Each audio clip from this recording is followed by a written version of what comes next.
ओम सभी को सादर नमस्ते। मैं गगन आर्य। देखिए, जब तक मनुष्य ठीक नहीं होगा तब तक व्यवस्था ठीक नहीं हो सकती। ठीक है ना। जब तक मनुष्य ठीक नहीं होगा, मनुष्य का निर्माण नहीं होगा, मनुष्य के पास विद्या नहीं होगी, अर्थात मनुष्य को आर्य नहीं बनाया जाएगा, तब तक जो व्यवस्था है वो कभी ठीक नहीं हो सकती है ना। जो कानून व्यवस्था है, लोग कहते हैं भी कानून ठीक कर दो, कानून ठीक कर दो, कानून। अरे भी कानून भी तो वो मनुष्य ही तो करेंगे। जो लोग हैं वही तो कानून ठीक करेंगे। और कानून ठीक करने के लिए वो कुछ करते नहीं है। करते क्यों नहीं है? क्योंकि आर्य नहीं है, संगठित नहीं है। अब जब संगठित होंगे, इकट्ठे होंगे, तभी तो वो कुछ करेंगे। ठीक है ना। तो अब कानून भी तभी ठीक होगा जब मनुष्य ठीक होगा। मनुष्य को पहले अपने आप को सुधारना पड़ेगा। लोग कहते हैं जी विदेशों में बहुत अच्छे कानून है ना, बहुत अच्छे कानून है जी, वहाँ पर डेवलपमेंट हो रही है जी, ये हो रही है वो हो रही है। ऐसा कुछ भी नहीं है। ठीक है ना। विदेशों में यदि आप देखो तो वहाँ पर भी मतलब बहुत बुरा हाल है। वहाँ पर भी नशा है। आप यूएसए में देख लो, वहाँ पर सरकार खुद नशा बेचती है। ठीक है ना। और वहाँ पर रिश्ते नाते की कोई वैल्यू नहीं है, क्योंकि वहाँ पर सारा दिन पैसे कमाने में ही लगे रहते हैं, समय ही नहीं है उनके पास। ठीक है ना। तो किस तरह की व्यवस्था है? ये गलत व्यवस्था है। जिसके पास आपके लिए, अपने जीवन के लिए समय नहीं है, तो ये क्या व्यवस्था? कोई अच्छी व्यवस्था है क्या? नहीं, गलत व्यवस्था है। किसने बनाई? ये बड़ी बड़ी कंपनियों ने और सरकारों ने बनाई। और इन बड़ी बड़ी कंपनियों में और सरकारों में कौन है? मनुष्य ही तो है, लोग ही तो बैठे हैं। कोई एलियन थोड़ी बैठे हैं, एलियन ने थोड़ी बना दिया कि। ठीक है ना। तो मनुष्य का निर्माण नहीं होगा अगर जब तक, और जब तक आर्य नहीं बनाया जाएगा तब तक गलत कानून, गलत व्यवस्था यह ठीक नहीं हो सकती। ठीक है ना। समाज में यदि लोग धर्म को नहीं मानेंगे, धर्म के अनुसार नहीं चलेंगे, परमात्मा को नहीं मानेंगे, तो एक दूसरे को लूटेंगे, लूटने का काम बनेगा। ठीक है ना। जैसे आज के समय में आप देख रहे हो जी, डॉक्टर हैं, है ना। सभी डॉक्टर तो नहीं, मतलब बहुत सारे डॉक्टर ऐसे हैं जो क्या करते हैं कि पैसे के नाम पर लोगों को लूटते हैं। ठीक है ना। उनको कई तरह के टेस्ट लिख कर दे देंगे जो ज़रूरी हो चाहे ना हो, उनको नहीं पता। मेडिसिन्स दे देंगे, बिना मतलब की मेडिसिन्स दे देंगे। ठीक है। तो वो कहेंगे जी तुम ये इलाज कराओ, ये टेस्ट कराओ, ये ऑपरेशन कराओ, करते हैं ना। ये क्या है? एक तरह से ये आर्थिक हिंसा है, धर्म विरुद्ध है। ठीक है ना। आप वकीलों को देख लो, एडवोकेट्स को देख लो, कितना आज बुरा हाल है। ठीक है ना। घर तोड़वाना है तो सबसे ज़्यादा जो आज की डेट में जो वकील हैं वही घर तोड़वा देते हैं। ठीक है ना। लड़ाई करवा देते हैं। कारण क्या है? मैं सभी की बात नहीं कर रहा हूँ, बहुत से अच्छे जो वकील हैं वो अच्छा काम भी कर रहे हैं, मेरे मित्र भी हैं। ठीक है ना। तो कहने का अर्थ ये है कि जब तक हम अपने बच्चों को धर्म की विद्या नहीं देंगे, धर्म नहीं सिखाएंगे, जब तक धर्म हमारे जीवन का उद्देश्य नहीं है, धर्म की वृद्धि और धर्म की रक्षा हमने नहीं बताया अपने बच्चों को या फिर लोगों को, तो समाज कभी भी ठीक नहीं हो सकता। चाहे वो जो मर्जी कानून बनाते रहे, जो मर्जी करते रहे। ठीक है ना। कानून बनने के बाद भी कई तरह के ऐसे लूप होल्स निकाल लिए जाएंगे जिसमें जो है मतलब शोषण किया जाएगा। तो इस चीज़ से बचने के लिए धर्म है। धर्म, धर्म मतलब परमात्मा का कानून। और कोई यदि कानून काम कर पाए या ना कर पाए, लेकिन परमात्मा का कानून हमेशा लागू होता है। परमात्मा का कानून हमेशा जो है वो आपको देखता है कि आप गलत कर रहे हो कि सही कर रहे हो, क्योंकि परमात्मा न्यायकारी है। सब तरह की चीज़ों को देखता है। भी आप कोई काम कर रहे हो, उसके पीछे आपकी क्या भावना है, क्या उद्देश्य है? क्या आपकी भावना कहीं दूसरे का शोषण करना तो नहीं है? दूसरे के साथ हिंसा करना तो नहीं है? आप कहीं किसी के साथ मानसिक हिंसा तो नहीं कर रहे हो? आप किसी के साथ आर्थिक हिंसा तो नहीं कर रहे हो? जैसे कहीं ऑफिस में क्या होता है, आर्थिक हिंसा की जाती है एक तरह से। क्या होता है कि उनको 8 घंटे के लिए रखा जाता है और 10-10 घंटे काम करवाते हैं। ठीक है ना। 12-12 घंटे काम करवाते हैं, या घर जाने के बाद फिर दोबारा मतलब उनके साथ वो हो जाता है। ठीक है। तो वो क्या है? वो एक तरह से हिंसा है। ठीक है ना। तो इस हिंसा से बचने के लिए क्या करना पड़ेगा? मनुष्य का निर्माण करना पड़ेगा, मनुष्य को आर्य बनाना पड़ेगा। बिना आर्य बने कुछ भी संभव नहीं है। आप सोचते हो कि भाई कोई आकर जो है इस कानून व्यवस्था को बदल दे, अच्छी व्यवस्था बना दे, ठीक कर दे सारा कुछ। कौन करेगा? मनुष्य ही तो करेगा। और वो मनुष्य कौन होगा? वो भी तो एक अच्छा आर्य पुरुष ही तो होगा जो सब चीज़ों को ठीक करेगा। ठीक है ना। तो इसीलिए आपको अपने बच्चों को ही यह विद्या देनी पड़ेगी, यह संस्कार देने पड़ेंगे, सनातन वैदिक धर्म की विद्या देनी पड़ेगी, जिससे जो बच्चे हैं आर्य बने, श्रेष्ठ बने, और सनातन वैदिक धर्म का पालन करके गलत काम को ख़त्म करें। हमारे जीवन का उद्देश्य क्या है? धर्म की वृद्धि और धर्म की रक्षा, ये हमारे जीवन का उद्देश्य है। ठीक है ना, हमारे जीवन का उद्देश्य कोई बहुत बड़ा करोड़पति बन जाना नहीं है, कोई बहुत बड़ा ऐसा सोचे कि हम कोई बहुत बड़े डॉक्टर बन जाए, या बहुत कुछ ऐसा जीवन में उपलब्धि हासिल कर ले, कोई मेडल ले ले।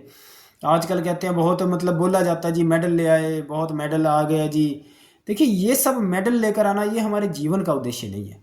क्या मेडल लेकर आने से या बहुत बड़ा करोड़पति बन जाने से क्या ये हमारे जीवन का उद्देश्य हो सकता? कभी नहीं हो सकता। हाँ, ये चीज़ ज़रूर है, हमारे जीवन का उद्देश्य है धर्म की वृद्धि और धर्म की रक्षा, अर्थात सही काम को समाज में बढ़ाना और गलत काम को खत्म करना। धर्म की वृद्धि मतलब सही काम की वृद्धि करना, धर्म की रक्षा मतलब गलत काम को खत्म करना। ठीक है ना, तो उसके लिए क्या है, यदि आप मेडल लेकर आ रहे हो तो उसमें से जो धनराशि मिलती है, आप उस धनराशि का कितना उपयोग करते हो धर्म के लिए। ठीक है ना, और अगर आपके पास पैसा है, करोड़ों रुपए आपके पास आते हैं, तो कैसे आप उसका उपयोग करते हो उस करोड़ों रुपए को। ठीक है ना, और यदि आप डॉक्टर हो तो आप कैसे समाज की सेवा करते हो, जिससे आप समाज की भी सेवा करो, आपको पुण्य भी मिले। ठीक है ना, और धर्म की रक्षा और धर्म की वृद्धि करने से क्या होता है, आपको पुण्य भी मिलता है। परमात्मा इतना कुछ देता है, परमात्मा जो है आपको पुण्य दे रहा है, वो कह रहा है कि तुम धर्म की वृद्धि करो, धर्म की रक्षा करो, मैं तुम्हें पुण्य दूंगा। ठीक है ना, पुण्य देता है। और अगर धर्म विरुद्ध काम करते हो तो तुम्हारे पाप कर्म बनेंगे और परमात्मा उस चीज़ का दंड देगा। तो इस बात का विशेष ध्यान रखें कि धर्म बहुत जरूरी है हमारे जीवन में। बिना धर्म के समाज में बहुत समस्याएं हैं, बहुत समस्या, परिवारों में समस्याएं। क्या देते हैं, बच्चे हमारी बात नहीं मानते। अरे बच्चे माँ बाप की बात क्यों मानेंगे जब माँ बाप खुद धर्म को नहीं मानते? पहले धर्म को तो मानो, धर्म है क्या उसको मानो तो सही। जब धर्म को नहीं मानोगे तो फिर बच्चे कहाँ से मानेंगे बात तुम्हारी। ठीक है ना, आज की डेट में जो है रिश्तेदार कह देता है ये रिश्तेदार दूसरे रिश्तेदार की बात नहीं मान रहा है, सहायता नहीं कर रहा है। कारण ये है कि रिश्तेदार धार्मिक नहीं है, धर्म की विद्या नहीं है, परमात्मा को नहीं मानते हैं। परमात्मा को मानना जरूरी है, परमात्मा हमारे जीवन का उद्देश्य है। परमात्मा को प्राप्त करने से क्या होगा, धर्म का पालन किया जाएगा, जिससे धर्म की वृद्धि होगी और धर्म की रक्षा होगी। ठीक है ना, तो इसीलिए हमें इस चीज़ का ध्यान रखते हुए जीवन में चलना चाहिए और अपने बच्चों को समझाएं कि तुम्हारे जीवन का उद्देश्य क्या है। परमात्मा तुम्हारे जीवन का उद्देश्य है, धर्म तुम्हारे जीवन का उद्देश्य है। ठीक है ना, तो इसीलिए जब हम बच्चों को धार्मिक बनाएंगे, परमात्मा से जोड़ेंगे, तो वो अपने आप ही गलत व्यवस्था के खिलाफ लड़ेंगे, गलत व्यवस्था को खत्म करने के लिए काम करेंगे। ऐसा नहीं है कि वो भोग विलास में फंस जाएंगे। सरकार और बड़ी बड़ी कंपनियां और जो ये गलत व्यवस्था चलाते हैं, जिनका अपना एक लाभ होता है, अपना स्वार्थ होता है, वो तो चाहते हैं कि समाज जो है शराब में डूबा रहे, व्यभिचार में डूबा रहे, समाज जो है नशे में डूबा रहे, समाज के अंदर जो है लोगों के अंदर जो है ज़्यादा से ज़्यादा समस्याएं आ जाएं, आपस में ही लड़ते रहे, गलत कानून बना दें। ठीक है ना, तो इन चीज़ों से बचाने के लिए धर्म है, धर्म की विद्या है। यदि धर्म की विद्या आपके पास नहीं है तो आप कभी भी ना तो खुद सुखी रह सकते, ना एक अच्छा परिवार बना सकते। ठीक है ना, पैसा कमाने को पैसा कमा लोगे। अब जैसे कि हनी सिंह है, हनी सिंह क्या है, पैसा तो उसने काफ़ी कमा लिया, लेकिन उसका खुद का जीवन कैसा है, खुद का जीवन उसका पूरा बर्बाद है। ठीक है ना, टेंशन है, डिप्रेशन है, नशे करता है। ठीक है ना, कारण क्या है, परमात्मा को नहीं मानता, धर्म का पालन नहीं करता। ठीक है ना, और बहुत से ऐसे लोग हैं जैसे माइकल जैक्सन है। माइकल जैक्सन क्या, पैसा तो बहुत है लेकिन क्या है, फिर दुखी है। ठीक है ना, गोलियां खाता था डिप्रेशन की और आखिरकार मर गया 40-45 साल की आयु में, मेरे ख्याल से इतनी आयु में ही मर गया, वो मृत्यु होगी उसकी। कारण क्या है, परमात्मा को नहीं मानते, धर्म का पालन नहीं है। अरे भाई, आपके पास जो भी है वो परमात्मा का दिया हुआ है, आपका कुछ भी नहीं है अपना। ठीक है ना, परमात्मा का ही सब कुछ है। आत्मा के पास जो भी है सब परमात्मा का है। ये जो शरीर दिया गया है ये परमात्मा का है। ठीक है, आपके पास जो सुंदरता है वो भी परमात्मा की है, जो आपके पास विद्या है वो भी परमात्मा की है। ठीक है, जो आपके पास धन है वो भी परमात्मा की कृपा से आपको प्राप्त होता है, पुण्य कर्मों से आपको प्राप्त होता है। ठीक है ना, तो इसीलिए आपके पास कुछ भी है वह परमात्मा का दिया हुआ है, तो परमात्मा का धन्यवाद करना चाहिए। ठीक है ना, और धर्म के लिए कार्य करना चाहिए, जीवन धर्म के लिए। देखिए, यदि आप धर्म के लिए कार्य नहीं करते तो आपका जीवन व्यर्थ है। ठीक है, माता पिता सोचते हैं कि शायद हमारा बच्चा बहुत बड़ा ऑफिसर बन जाएगा, वो कामयाब हो गया। नहीं, जीवन की कामयाबी कोई बहुत बड़ा ऑफिसर बन जाने में नहीं है। जीवन की कामयाबी जिस काम को करने के लिए हम इस धरती पर आए हैं उसमें है। इस धरती पर हम किस काम के लिए आए हैं, हम आए हैं धर्म की वृद्धि करने के लिए और धर्म की रक्षा करने के लिए, अर्थात परमात्मा को प्राप्त करने के लिए। परमात्मा को प्राप्त करेंगे तभी हम धर्म की वृद्धि और धर्म की रक्षा कर पाएंगे। ठीक है ना। तो मनुष्य निर्माण करना माता पिता की जिम्मेदारी है। माता पिता का पहले सम्मान किया जाता था, उसके पीछे कारण यही कि माता पिता परमात्मा से अपने बच्चों को जोड़ते थे। ठीक है, धर्म की विद्या देते थे, खुद धर्म का पालन करते थे। आजकल माता पिता खुद नशेड़ी हैं, शराब पीते हैं। ठीक है, माँ जो है वो खुद भाग रही है क्या करेंगे। तो कहने का अर्थ ये है कि जब तक धर्म की विद्या नहीं है, परमात्मा को नहीं मानते, धर्म का पालन नहीं करते, तब तक सुखी नहीं हो सकते। ठीक है, परमात्मा के अनुसार चलोगे तो सुख मिलेगा, परमात्मा की व्यवस्था के विरुद्ध चलोगे तो दुख मिलेगा ठीक है ना। जैसे कि सुबह जल्दी 3 बजे उठना चाहिए, 4 बजे से पहले उठ जाना चाहिए। 3 बजे मैं उठता हूँ, तो मैं दूसरों को भी कहता हूँ 3 बजे आप उठें तो ठीक रहेगा, उचित रहेगा। 3 बजे नहीं उठ सकते तो 3:30 उठ जाए। ठीक है ना। तो 3-3:30 बजे आप उठ जाओगे तो उससे क्या होगा कि आपका स्वास्थ्य भी अच्छा रहेगा, और दूसरा मानसिक रूप से भी आप अच्छे रहोगे। टेंशन डिप्रेशन आपका ख़त्म हो जाएगा। जिन लोगों को डिप्रेशन बहुत ज़्यादा रहता है तो सुबह 3 बजे उठना शुरू कर दें। स्ट्रेस बहुत ज़्यादा रहता है तो सुबह 3 बजे उठना शुरू कर दें, आपका स्ट्रेस खत्म हो जाएगा, अपने आप खत्म हो जाएगा आपको ज़रूरत ही नहीं है कि आप कोई मेडिसिन लोगे, डिप्रेशन ख़त्म करने की आप दवाइयाँ लोगे, नहीं। सुबह 3 बजे ब्रह्म मुहूर्त में उठना शुरू कर दें आप। आपका सारा कुछ, सारा आंतरिक जो भी गलत चीज़ें आपकी चल रही हैं वो आंतरिक रूप से वो ठीक होनी शुरू हो जाएंगी। स्वास्थ्य आपका अच्छा रहेगा। यदि आप 3 बजे के बाद सोते हो तो आपके शरीर में गिरावट आती है। ठीक है ना, आपकी बॉडी में, शरीर में गिरावट आती है। लोगों को पता नहीं चलता है, लोगों को लगता है ये तो कुछ भी नहीं है, इससे कुछ नहीं होता। लेकिन कभी भी दिन में सोना नहीं चाहिए दिन में जो है कभी भी सोना नहीं चाहिए, लेटना नहीं चाहिए। और कभी भी ऐसा नहीं होना चाहिए भी आप 4 बजे के बाद या 3 बजे के बाद सो रहे हो ठीक है ना। तो इस चीज़ का विशेष ध्यान रखना चाहिए कि कैसे हमें चलना है। लेटना नहीं चाहिए। ठीक है ना। बहुत से लोग क्या करते हैं कि लेटे लेटे मोबाइल चलाते हैं। लेटे लेटे जो वो क्या करते हैं कि लेटे लेटे ही वो एक तरह से जो टीवी है वो देखते रहते हैं। ठीक है, आपकी रीढ़ की हड्डी सीधी होनी चाहिए जब आप बैठे हो, और आपको कभी लेटना नहीं होता दिन में। कभी भी मत लेटे दिन में, आपके शरीर में गिरावट आती है। आपके बॉडी में जब आपकी थोड़ी सी एज बढ़ जाएगी ना तो आपको बहुत समस्या आएगी, क्योंकि आपका जो संस्कार है ये बिगड़ चुका है दिन में लेटने का। चाहे आप सोते नहीं हो लेकिन लेट जाते हो, लेटने से आपकी बॉडी में गिरावट आती है, शरीर में गिरावट आती है, शरीर में क्षय होता है एक तरह से बॉडी में। ठीक है ना। तो इसीलिए दिन में कभी भी लेटना नहीं चाहिए। लेटो मत, बैठ जाओ या खड़े हो जाओ। ठीक है ना, बैठ के अपना पढ़ लो, या टीवी देखना तो बैठ कर देखो, कभी भी लेट कर मत देखो। ठीक है ना। हमेशा खड़े होकर ही आप बैठ कर ही आप या खड़े होकर ही आप कुछ ना कुछ काम करें। ठीक है ना, लेटना नहीं है। और सुबह जो उठना है आपको 3 बजे आप उठ जाएं। 3 बजे नहीं उठ सकते तो 3:30 उठ जाएं, या फिर ज़्यादा से ज़्यादा 4 बजे से पहले तो उठ ही जाएं। 4 बजे के बाद कभी नहीं सोना चाहिए। 4 बजे के बाद यदि कोई व्यक्ति सोता है तो वो व्यक्ति ठीक नहीं है, वो धार्मिक नहीं है, उसके अंदर सत्व गुण का प्रभाव नहीं है, तामसिकता उसके अंदर है, तमस गुण का प्रभाव उसके अंदर आ चुका है। तो इस चीज़ का विशेष ध्यान रखना चाहिए। यदि आपको उत्तम संतान चाहिए तो सुबह 4 बजे से पहले उठना ही चाहिए। 3 बजे उठ जाओ। मेरी माताजी 3 बजे उठ जाते थे। अब 3 बजे उठ जाते थे तो उसका प्रभाव क्या हुआ कि मैं जो पैदा हुआ मेरे अंदर सत्व गुण का प्रभाव सबसे ज़्यादा था। ठीक है। तो माता पिता अगर धर्म का पालन करते हैं, सुबह ब्रह्म मुहूर्त में उठते हैं, 3 बजे उठते हैं, तो आगे बच्चे को बहुत लाभ होता है इस चीज़ का। बच्चा धार्मिक बनता है, धर्म का पालन करता है, और जीवन का उद्देश्य ही धर्म है। ठीक है ना। जिस काम के लिए हमें बच्चे को लगाना है, बच्चे के अंदर वो सारे गुण आ जाते हैं। ठीक है ना। तो इसीलिए हमें इस चीज़ का ध्यान रखना चाहिए कि हम कैसे हम अपने जीवन को व्यवस्थित करें। सूर्यास्त के बाद कभी भोजन मत करें। ठीक है ना। भोजन जो है 6 बजे के आसपास कर लें। सूरज ढलने से पहले आप भोजन कर सकते हो। ठीक है ना। पहले भोजन कर लिया और उसके बाद अपना थोड़ा आप वज्रासन में बैठ सकते हो। फिर उसके बाद अपना बाहर घूमने भी जा सकते हो। जब तक आप सो नहीं रहे हो तब तक आप ये सब कर सकते हो। ठीक है ना। फिर रात को 9 बजे आप सो जाएं। रात को 9 बजे सो जाएं, एक तरह से बेड पर लेट जाएं, धीरे धीरे आपको नींद आ जाएगी। उससे क्या होता है, फिर बॉडी का, शरीर का संस्कार बन जाता है कि आप उस समय सो रहे हो तो उसी समय ही आपको नींद आएगी। यदि आपने एक टाइमिंग बना ली है कि आपको 9 बजे सोना है तो 9 बजे आप सो जाओगे, लेटते ही आपको नींद आ जाएगी। और दिन में लेटना नहीं है, क्योंकि दिन में अगर आप सो जाओगे या लेट जाओगे तो शरीर आपका ना फिर एक तरह से कंफ्यूज हो जाता है कि भाई ये नींद, कभी भी नींद नहीं आएगी अगर आप दिन में लेटते हो या सोते हो। ठीक है ना।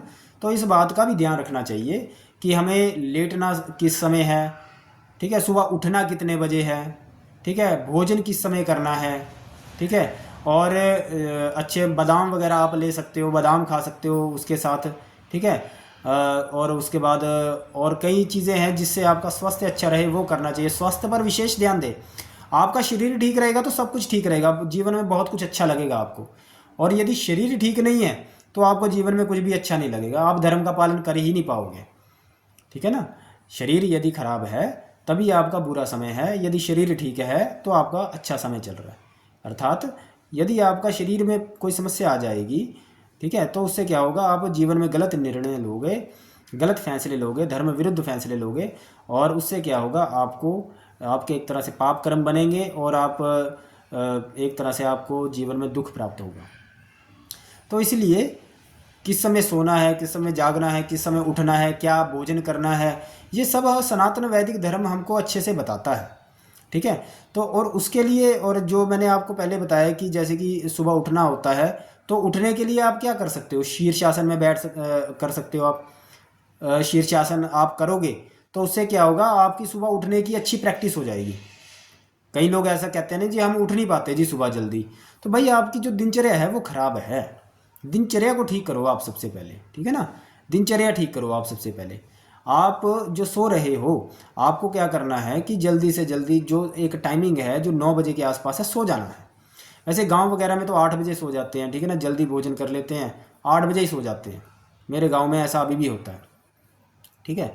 और शीर्षासन आप कर सकते हो। और रात को जो सोना होता है, कई लोग ऐसा कहते हैं हमारी नींद डिस्टर्ब हो जाती है जी, हम सोते हैं लेकिन हमारी नींद अच्छे से आती नहीं है। देखिए सबसे बड़ा कारण है, सबसे पहले तो आप अपना स्ट्रेस और डिप्रेशन ख़त्म करें। सबसे पहले वो ख़त्म होगा सुबह 3 बजे उठने से। ये काम करना शुरू करें, सुबह 3 बजे उठें और फ्रेश वगैरह होकर, ठीक है, टॉयलेट वगैरह जाएँ, और उसके बाद जो है आप प्राणायाम करें। प्राणायाम करने से स्ट्रेस और डिप्रेशन, टेंशन ये ख़त्म हो जाती है। ठीक है ना। उसके बाद आपको नींद भी अच्छी आएगी। ठीक है ना। ठीक समय पर जो आपने समय जो निश्चित किया है उस समय पर आप सो जाएं, लेट जाएं, चाहे दुनिया के जो मर्जी काम हो। ठीक है ना। और भोजन जो है वो सूर्यास्त से पहले करें। ठीक है। तो उससे क्या होगा, आपको नींद अच्छी आएगी और टाइम पर सुबह आंख खुल जाएगी। और एक और विशेष बात बताता हूँ, सोना कैसे होता है। बहुत लोग हैं जिनको सोना नहीं आता। हमें जो सोना होता है वो बाईं करवट लेकर सोना होता है। हमें कैसे सोना है, बाईं करवट लेकर सोना है। ठीक है ना। दाईं करवट नहीं, बाईं करवट, लेफ्ट साइड। ठीक है ना। लेफ्ट साइड को आपको करवट लेकर सोना है। पेट के बल और पीठ के बल कभी नहीं सोना होता। पेट के बल और पीठ के बल आपको कभी नहीं सोना, क्योंकि पेट के बल सोने से या पीठ के बल सोने से क्या होता है कि आपको सपने आते हैं। क्या होता है, सपने आते हैं। तो सपनों में क्या होता है कि जो आपके मतलब दिन में जो दिनचर्या में जो भी चीज़ें हो रही हैं, ठीक है ना, तो वो सारी की सारी आपको याद आनी शुरू होती है और वही शरीर में घूमती हैं। और उससे क्या होता है कि आपको जो है टेंशन डिप्रेशन भी उस समय प्रभाव डालता है। ठीक है ना। रात को सोते समय भी आपका शरीर जो है बहुत उस पर नेगेटिव इफेक्ट डलता है, यदि आपको सपने वगैरह ऐसे आ रहे हैं, नकारात्मक सपने कह सकते हो। ठीक है ना। तो उस चीज़ से बचने के लिए कभी भी पीठ के बल आपको नहीं सोना चाहिए। ठीक है ना। हमेशा करवट लेकर सोएं, और बाईं करवट, लेफ्ट साइड में आपको करवट लेकर सोना है। ठीक है ना। पीठ के बल कभी नहीं सोना, इस बात का विशेष ध्यान रखिए, बहुत ज़रूरी बात है। आपके शरीर में आलस्य आता है, आपके शरीर में गिरावट आती है। शरीर में गिरावट आती है सबसे ज़्यादा जो पेट के बल सोते हैं या पीठ के बल सोते हैं। ज़्यादातर तो लोग पीठ के बल सोते हैं, पेट के बल तो वैसे ज़्यादातर लोग नहीं सोते, पीठ के बल ज़्यादातर लोग सोते हैं। तो आपके शरीर में गिरावट आती है। हमेशा बाई करवट लेकर सोएं। बीच में थोड़ी करवट बदल लें, अगर जैसे कि बाई करवट अगर आप लेफ्ट हैंड साइड अगर आप सो रहे हो, तो आप सोते सोते क्या होता है कि कई बार जो होता है कि थक भी जाता है एक साइड सोते सोते, तो दाई करवट ले लो, उस समय थोड़ी देर के लिए रेस्ट करो, फिर बाई करवट आप लेकर आप सो सकते हो। ठीक है ना। तो इस बात का ध्यान रखें। ठीक है। तो ये काफ़ी चीज़ें हैं जो हमें धार्मिक बनाती हैं, जो हमारे धर्म में जरूरी हैं। इन सारे नियमों का पालन करने से व्यक्ति धार्मिक बनता है। ठीक है ना। धर्म क्या है, एक तरह से सनातन वैदिक धर्म मनुष्य की नस्ल सुधारने के लिए है। मनुष्य की नस्ल सुधरती है। जो महिलाएं प्राणायाम नहीं करती हैं वो जुबान लड़ाएंगी। सिर्फ महिलाएं ही नहीं, पुरुष भी कई ऐसे होते हैं, उनकी वाणी में काफ़ी तीक्ष्णता होती है। इसका मतलब ये है कि वह जो पुरुष हैं वह पुरुष प्राणायाम नहीं कर रहे हैं। महर्षि पतंजलि ने जो प्राणायाम बताए हैं उसका उपयोग करें, उसका अपने जीवन में उपयोग करें और प्राणायाम करें, ठीक है ना। तो उससे क्या होगा कि आपका जो वाणी है उस पर कंट्रोल आ जाएगा। देखिए, धर्म के अंदर इतनी चीज़ें हैं, इतनी गहराई से चीज़ें बताई गई हैं कि आपका जीवन सुखी हो जाएगा, लेकिन लोग धर्म का पालन ही नहीं करते, ठीक है ना। उसको मानते ही नहीं। वो कहते हैं हम तो धर्म को नहीं मानते, परमात्मा को नहीं मानते। अरे आपका जीवन दुखी हो जाएगा मेरे भाई, आप दुख जीवन में प्राप्त करोगे, ठीक है ना। तो इस बात को आप ध्यान रखें, और अपने जीवन को सुखी बनाना है तो परमात्मा को माने। परमात्मा के अलावा दुनिया में कोई ऐसी चीज़ नहीं है जो आपको मतलब अच्छे मतलब सुख दे दे, जो आपको पूरी तरह से आपको शांति दे दे, ठीक है ना। शांति चाहिए तो परमात्मा ही आपको दे सकता है। इसीलिए जीवन दुनिया में लोग दुखी बहुत हैं, तो सुख जो प्राप्त होता है पैसे से ही प्राप्त, अंतिम सुख जो प्राप्त होता है वह परमात्मा से ही प्राप्त होता है। पैसे से भी जो सुख प्राप्त होता है वह भी एक तरह से सुख तो प्राप्त होता है, सुविधाएं प्राप्त होती हैं, थोड़ा टेम्परेरी सुख मिल जाता है थोड़े समय के लिए। जैसे कोई कार खरीद ली, तो कार खरीदने के बाद वो क्या करेगा, थोड़ी देर का उसका चौ रहेगा, उसका थोड़ी देर तक तो उसको मज़ा आएगा। उसके बाद क्या होगा, वो कहेगा ठीक है अब कोई और चीज़ देखते हैं। वो आगे और बढ़ता बढ़ता बढ़ता बढ़ता और आगे वो देखता रहता है, देखता रहता है। फिर लड़की में सुख प्राप्त करने का प्रयास करता है भी, शायद लड़की से सुख मिल जाएगा, ठीक है ना। लेकिन वो भी टेम्परेरी है, ठीक है। सब कुछ जो भी है टेम्परेरी सुख मिलता है। तो परमानेंट सुख कहाँ से मिलता है, परमात्मा से मिलता है। मन की शांति परमात्मा से मिलती है। शांति चाहिए ना सभी को, शांति मिल जाएगी तो उसके बाद आपको सुख ही सुख है, ठीक है। तो परमात्मा को प्राप्त करने के लिए जीवन में चलें, अपने बच्चों को परमात्मा से जोड़ें और मनुष्य का निर्माण करें, आर्य बनाएं, ताकि गलत व्यवस्था खत्म हो, गलत कानून खत्म हो, जो शोषण करने वाले कानून हैं वह खत्म हो, ठीक है ना। तो इस चीज़ का विशेष ध्यान रखें। सभी आर्य लोग, बहुत से आर्य समाजी ऐसे हैं जिनको धर्म के बारे में पता ही नहीं है, नाम के आर्य हैं। अरे भाई, परमात्मा की उपासना किया करो, ठीक है। परमात्मा की उपासना नहीं करते हो इसीलिए धर्म की विद्या नहीं आती है। सिर्फ शास्त्रों को पढ़ लेने से धर्म समझ में नहीं आता, परमात्मा धर्म समझाता है कि धर्म क्या है, ठीक है ना। परमात्मा आपका सबसे बड़ा गुरु है। कई लोगों को शास्त्र पढ़ने से भी वो धार्मिक नहीं बन पाते हैं, मन के अंदर छल कपट रहता है, द्वेष रहता है, सेवा नहीं करते हैं, परोपकार नहीं करते हैं, ठीक है ना, विद्या नहीं देते हैं दूसरों को। बहुत से ऐसे हैं जो आर्य तो कहते हैं अपने आप को, लेकिन वो आर्य होते नहीं हैं, ठीक है ना। तो इस बात का भी ध्यान रखें भी, हम आर्य बने, सच में आर्य बने। और आर्य बनने का जो काम है वह परमात्मा की उपासना से ही होता है। जो व्यक्ति परमात्मा को प्राप्त करता है वो जीवन में सुखी है, उसका जीवन सफल हो चुका है, कामयाब हो चुका है। परमात्मा से बड़ी कोई दुनिया में कोई चीज़ नहीं है, ठीक है ना। परमात्मा को प्राप्त कर लिया जिसने, उसने सब कुछ प्राप्त कर लिया, फिर कुछ भी शेष नहीं रह जाता प्राप्त करने को। ओम नमस्ते।